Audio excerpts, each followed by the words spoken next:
So I was going to start today in a number of ways, right? Because it's day 1 of year 2, and I've been gone for a while. And I was going to start it with a sandwich in my mouth while comments about how people don't like me eating were going, next to me. So there was that. I was going to start it with, hey, May the 4th be with you, because I was going to launch on May 4th. And that didn't happen. No. And I was going to do a song type thing, like, Guess Who's Back, Back Again, or It's Me Again and I'm Back, do some TLC vibes. And I ultimately decided that all of that was very kitsch and I felt very silly, and so I'm doing none of that today. But I did tell you about it, so I guess you could maybe envision it. Hi, everyone. I am so glad that you are back for year 2 of all of this stuff, and I'm going to tell you what all of this stuff is and all the cool things we have in store for you for year 2 in just a minute. But before I do, hello, I am Mrs. Soap and Clay. Let's make stuff.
How's it going, Sudsers? Welcome back to the channel. You are at Soap and Clay, where we make all the soapy things, and you are here for year 2. Day 1 of year 2 of 365 days of soap, and there's so much cool stuff in store for this year. I'm excited to be back, but I'm also very nervous. It's been a hot minute since I've been in front of the camera. It hasn't really been that long, but it feels like a really long time for me. So I'm going to be twitchier than normal with all of this. So just please bear with me. Hi, nice to see you all again in the comments, because I can't actually see you. I hope you guys are having a nice time seeing me, and year 2, day 1, all the things. Yes. So housekeeping items before we get started. We are structuring the channel a little bit different this year. So every week we'll have like a back to basics day, where we really do a deep dive into something specific. And then once a week we will have a recipe day, where we really talk about the recipe and the properties of whatever it is that we're making and give you the recipe and do all the things. And there will be a day every week where we're doing tests, as well as how to build a soap business, or just a business in general, because so many of the things that go into building a small business, be it a brick and mortar or online, actually do cross into all of the other, types of businesses that you could be doing, for sure. And for the other 4 days of the week, we are going to be doing more of our themed stuff, the things that we really love doing. So, we've done Taylor Swift and Game of Thrones and Harry Potter and so many things. And we love themes. Themes have always been a part of my soaping journey across the board. I love inserting the things that I love into the other things that I love. So the things that I'm interested in versus the thing making soap. Yeah, all those. And so that's kind of the structure. So for day 1, today, we are doing a kind of back to basics, and we are talking all about lye. We are talking about the proper way to mix lye, which I've, done before, but, it's a refresher, as well as, what you should and should not do, the way that you can break rules, but more importantly, how to calculate lye in a recipe.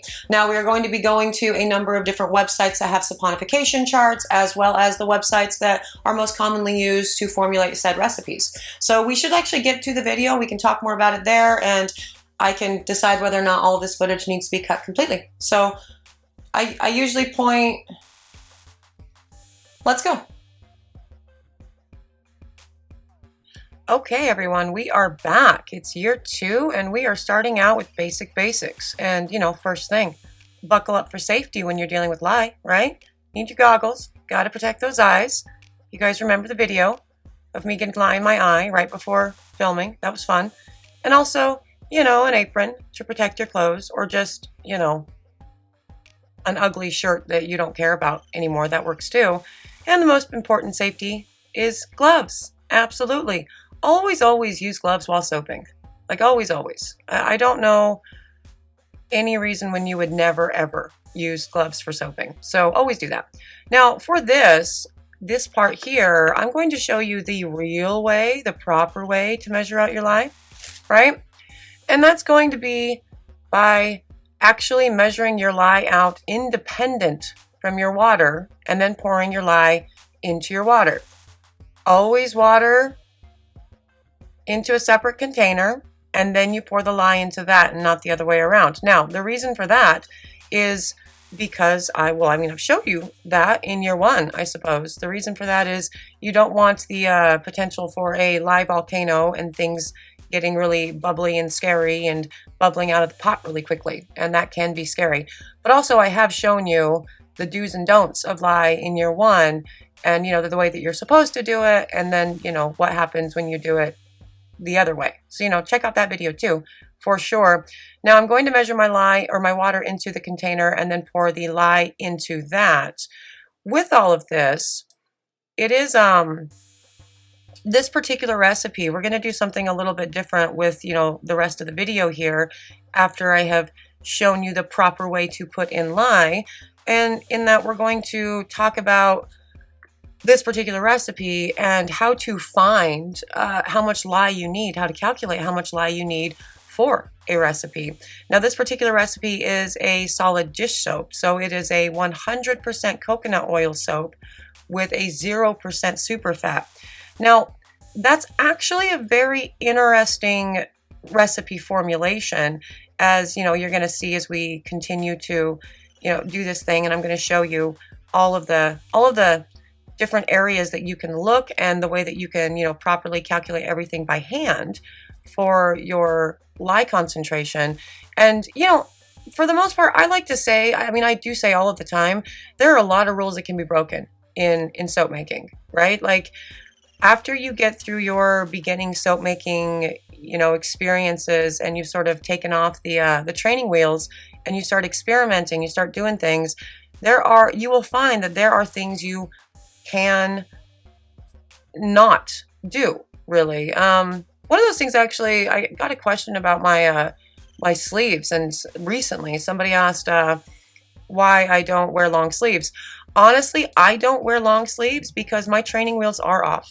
Right? Like, I have been soaping for a very long time, and I am one of these people that actually have more lye burns and weird experiences when my sleeves are all the way down, and I have found it easier and safer for me personally to push my sleeves up and just not splash.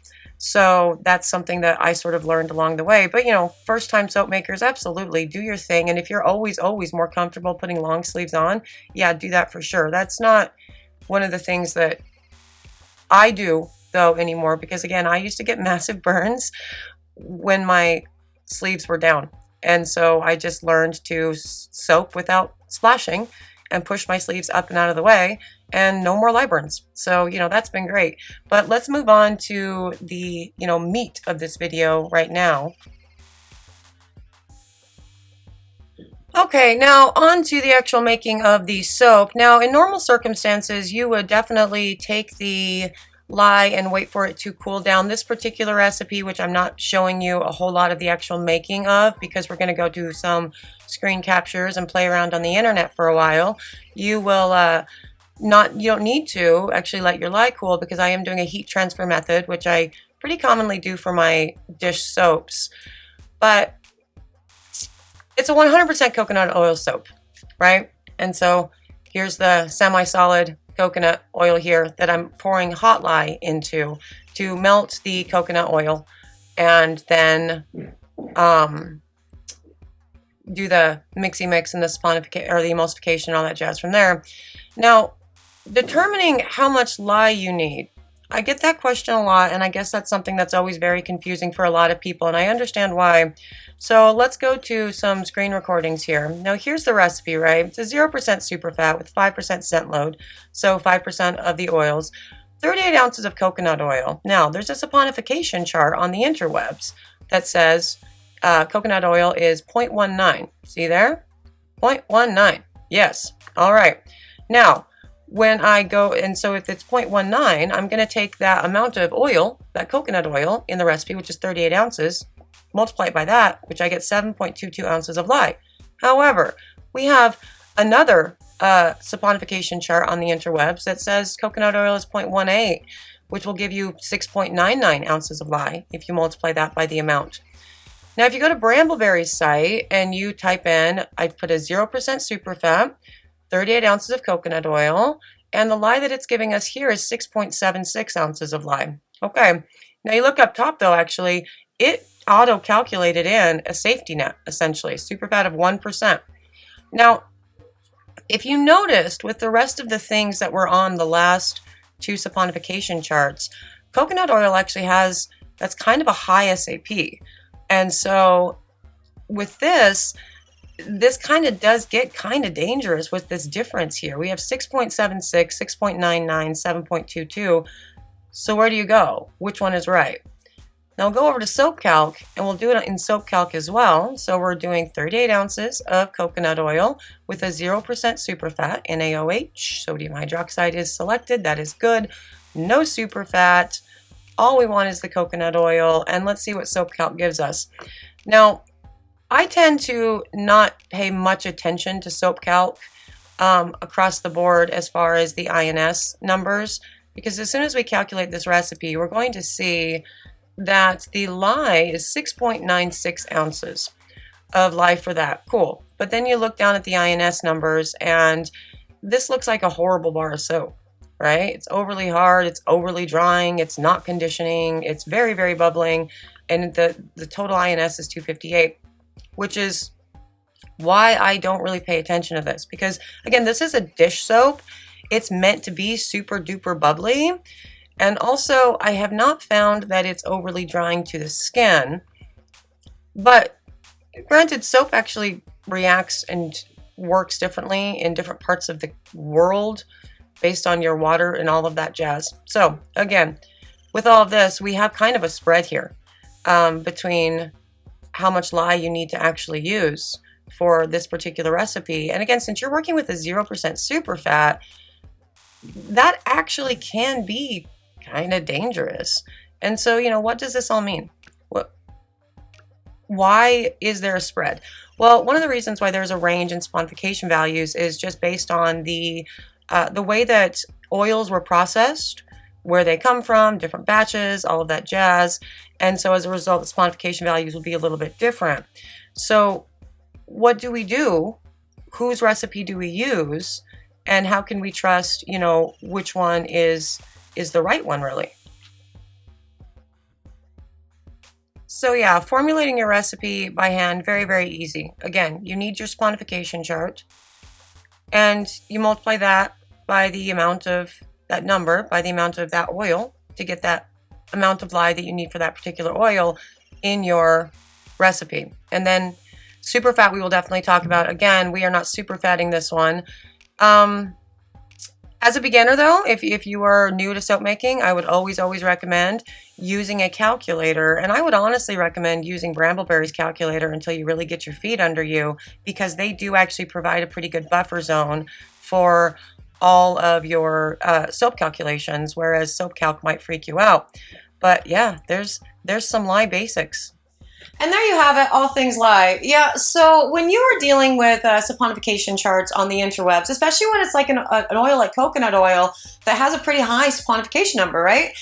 You do kind of want to be careful, especially if you are dealing with like a 0% superfat recipe like I did today. That said, the majority of your recipes are not 0% superfat, and the majority of your recipes will never be just a single oil. That's for a very specific purpose. To the INS information, actually, I'm going to just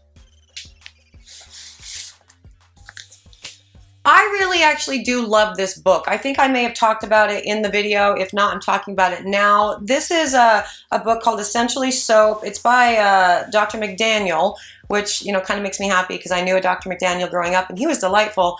Different guy. Anyway, this book actually does go into the INS ratings quite a bit. I still think that the majority of INS ratings are kind of bullshit because as you saw with the actual testing of the soap, that according to the INS ratings on Soap Calc, this was going to be a terrible bar of soap, but it's not. It's a dish soap. It has a specialized purpose. And so for that, you know, pay attention to the INS ratings, I guess. The cool thing about this book actually is in the back of it, it does actually have, I'm pretty sure all of the like basic common oils that are used in soap making and their saponification values, which is a really handy tool to have just right next to you if you don't want to go run to, you know, the computer or pull up your phone or whatever while you're making soap or formulating your recipes, however you may do it. Yes, so there it is. Yeah, if you have any ideas for back to basic soap making stuff that you want to see in video form, or the So You Want to Be a Soap Business series, or a business in general series. Again, we're all working on all these names. You'd think I would have come up with it by now since I was gone so long, but I didn't. I had a good break. And I'll actually tell you more about that break tomorrow probably. But you know, for today, I wanted to say hi and welcome back and all of the things. I hope you guys had a good time today. It's cool being back for sure. Still twitchy, but I'll settle back into my groove soon enough, I'm sure. Thank you for joining me for another round of 365 Days of Soap. I will see you guys all again tomorrow. Bye.